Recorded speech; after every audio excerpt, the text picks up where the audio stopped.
उठ जा नालायक, सुबह के 8 बजने को है। तुझे एग्जाम नहीं देना क्या? थोड़ी देर और सोने दीजिए ना पापा। तू उठता या फिर मैं तेरे ऊपर पानी फेंकूं? रोज गधों की तरह सोता रहता है, पेपर की कोई टेंशन ही नहीं है। और एक हमारा समय था जब हम पेपर में फेल होने के डर से रात भर पढ़ा करते थे, सो ही नहीं पाते थे। तो क्या आप उसका बदला मुझसे लेंगे? मैं 15 मिनट बाद उठ जाऊंगा, आप प्लीज जाइए, मुझे डिस्टर्ब मत कीजिए। इतना कहकर रौनक रजाई ढककर फिर से सो जाता है। तू ऐसे नहीं मानेगा, रुक मैं अभी पानी लेकर आता हूँ। बस फिर क्या था, इतना कहकर वो भागते हुए बाथरूम में जाते हैं और पानी की एक बड़ी सी बाल्टी लाकर रौनक के ऊपर फेंक देते हैं। पानी पड़ते ही रौनक झट से उठ जाता है। ये आपने क्या किया पापा? अब तू उठेगा नहीं तो यही करना पड़ेगा ना। वैसे थैंक्स डैड, आपके कारण ना अब मुझे नहाने की भी जरूरत नहीं पड़ेगी। चलिए अब आप माँ से बोलकर मेरे कपड़े निकलवा दीजिए, तब तक मैं ब्रश कर लेता हूँ। वैसे कल ना आप एक काम और करना, नहलाने के साथ साथ मुझे ब्रश भी करवा देना। ये ब्रश करने में ना मुझे बहुत आलस आता है। रौनक की बातों से अरविंद का मुंह खुला का खुला रह जाता है। वो अपनी पत्नी कमला के पास जाता है और रौनक की हरकतों के बारे में बताता है, जिसे सुन उसकी पत्नी हंसने लगती है। तुम अपने बेटे को समझाने के बजाय हंस रही हो। रौनक बच्चा है, धीरे धीरे सुधर जाएगा, आप क्यों उसके पीछे पड़े रहते हो? अभी नहीं सुधरेगा तो कब सुधरेगा? 10वीं क्लास में है रौनक, वो अब कोई बच्चा नहीं रहा। अरविंद की इतना बोलते ही वहाँ रौनक भी आ जाता है। क्या डैड, मैंने आपको एक काम दिया था, वो भी नहीं हुआ आपसे। अरे क्या हुआ बेटा? माँ, मैंने डैड से बोला था कि वो आपको बोलकर मेरे स्कूल की यूनिफॉर्म निकाल दे, लेकिन मेरे पीछे पड़ने के अलावा इनसे एक काम ढंग से नहीं होता। देख रही हो कमला, देख रही हो अपने लाडले को? अरे आप चुप रहिए जी। चलो बेटा, मैं तुम्हें कपड़े निकाल कर दे देती हूँ। बस ऐसे ही साल पर साल बीतते जाते हैं, लेकिन रौनक के रवैये में कोई बदलाव नहीं आता। वो पहले से भी ज्यादा आलसी और पूरी तरह अपने माता पिता पर निर्भर हो जाता है। 2 साल बाद पता नहीं कहाँ गायब रहता है पूरे दिन, अब तक तो आ जाना चाहिए था। अरे आप इतनी फिक्र क्यों कर रहे हो उसकी? दोस्तों के साथ खेल रहा होगा, आ जाएगा अभी। ये कोई टाइम है खेलने का? 10 बजने वाले हैं, इतनी रात में कौन खेलता है? कमला कुछ कहती उससे पहले ही रौनक वहाँ आ जाता है। मम्मी जल्दी से खाना लगा दो, बहुत भूख लग रही है। तुम्हें तब तक खाना नहीं मिलेगा जब तक तुम बता नहीं देते कि इतनी रात गए कहाँ से आ रहे हो।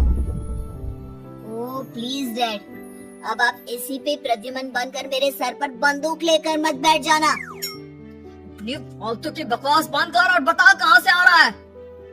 माँ अब समझाइए ना डैड को।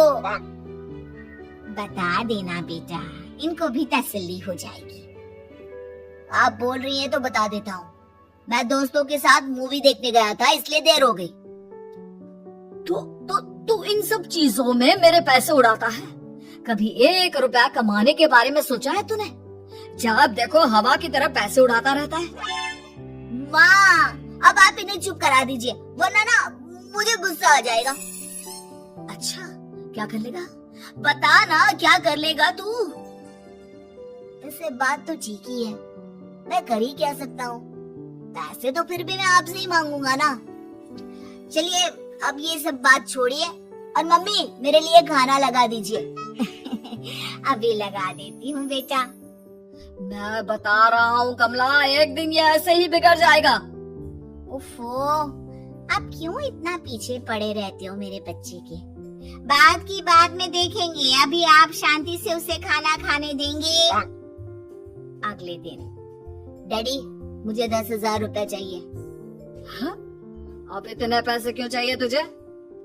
डैड आप बिना सवाल किए कभी पैसे नहीं दे सकते क्या? जब तक तू बताएगा नहीं तुझे पैसे भी नहीं मिलेंगे। अरे अब आप अपने बेटे को पैसे भी नहीं दे सकते? नालायक, तेरी उम्र के लोग नौकरी करते हैं और एक तू है जो नौकरी करने का नाम ही नहीं लेता कभी। आप लोगों के होते हुए भला मैं नौकरी क्यों करूं? अरे हम कब तक पैसे देंगे तुझे? तुझे भी तो अपने पैरों पर खड़ा होना होगा ना। कौन सा उधार के पैरों पर खड़ा हूँ? अपने ही तो पैरों पर खड़ा हूँ मैं। इसी तरह रौनक दिन प्रतिदिन लापरवाह होता जाता है।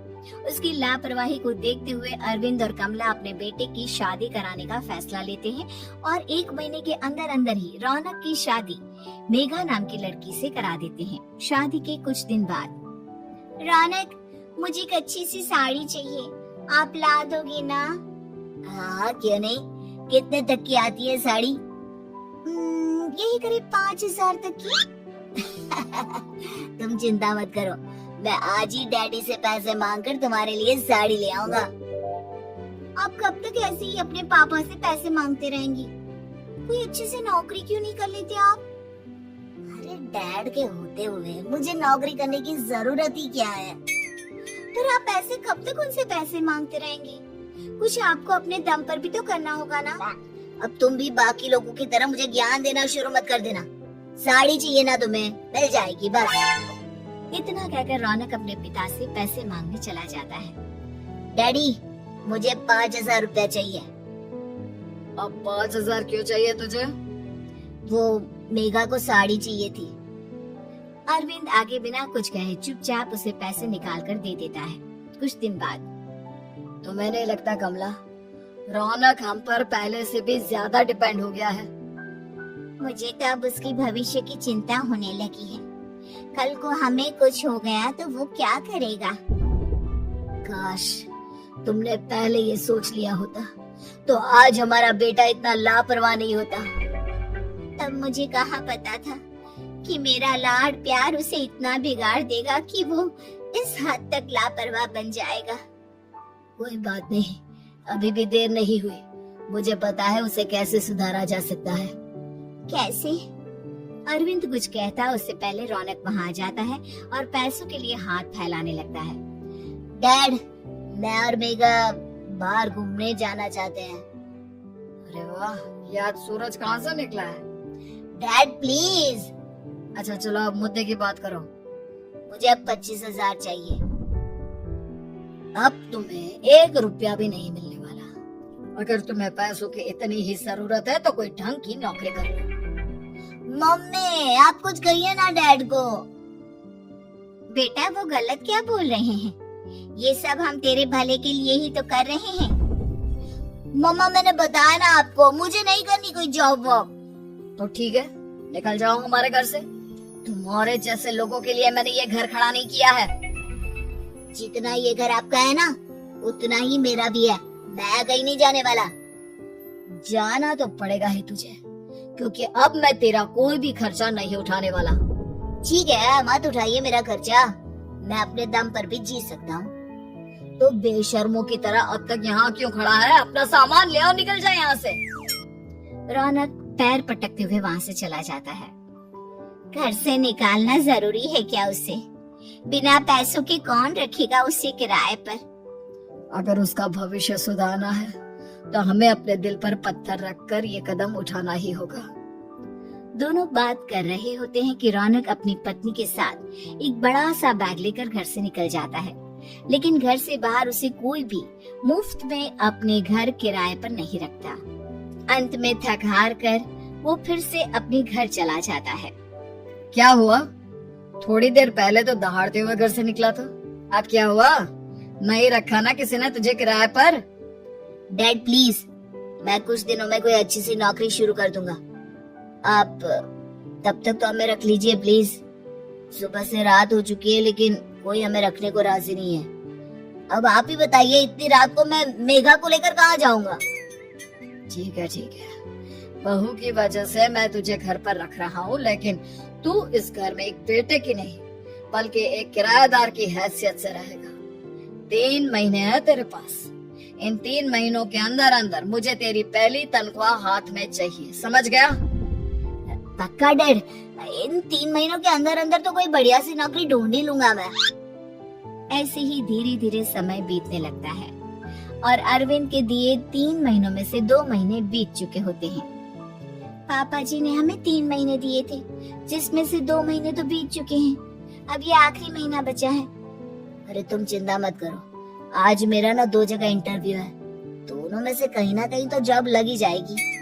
अच्छा, all the best. Raunak interview के लिए निकल जाता है, जिसके बाद शाम में रौनक घर आता है। कैसा गया इंटरव्यू? आपकी नौकरी लगी या नहीं? अरे पहले सांस तो ले लेने दो अच्छे से। बताइए ना, मुझसे तो जरा भी इंतजार नहीं हो रहा है। वो दरअसल बात यह है कि मेरी नौकरी तो लग चुकी है, लेकिन पैसे बहुत कम है। कितने पैसे हैं? 15,000। इतने में अरविंद और कमला मिठाई का डिब्बा लेकर आ जाते हैं। बधाई हो बेटा। हम जानते थे तेरी जॉब जरूर लगेगी। लेकिन मेरी सैलरी बहुत कम है मम्मा। कम है तो क्या हुआ, धीरे धीरे बढ़ जाएगी। हाँ बेटा, हम तो बस चाहते थे कि तू अपने पैरों पर खड़ा हो जाए। मतलब अब आप मुझे घर से नहीं निकालेंगे? नहीं, ये सब हमने तुझे जिम्मेदार इंसान बनाने के लिए किया था। Thank you mummy papa. अगर आप दोनों ऐसा नहीं करते तो मुझे कभी अपनी जिम्मेदारियों का एहसास तक नहीं होता। आज आपने मुझे सिखा दिया कि इंसान का अपने पैरों पर खड़ा होना भी जरूरी होता है। इतना कहकर रौनक झट से अपने माता पिता के गले लग जाता है और अपनी कमाई की पहली तनख्वाह वो अपने माता पिता के हाथ में सौंपता है। इस तरह रौनक एक गैर जिम्मेदार व्यक्ति से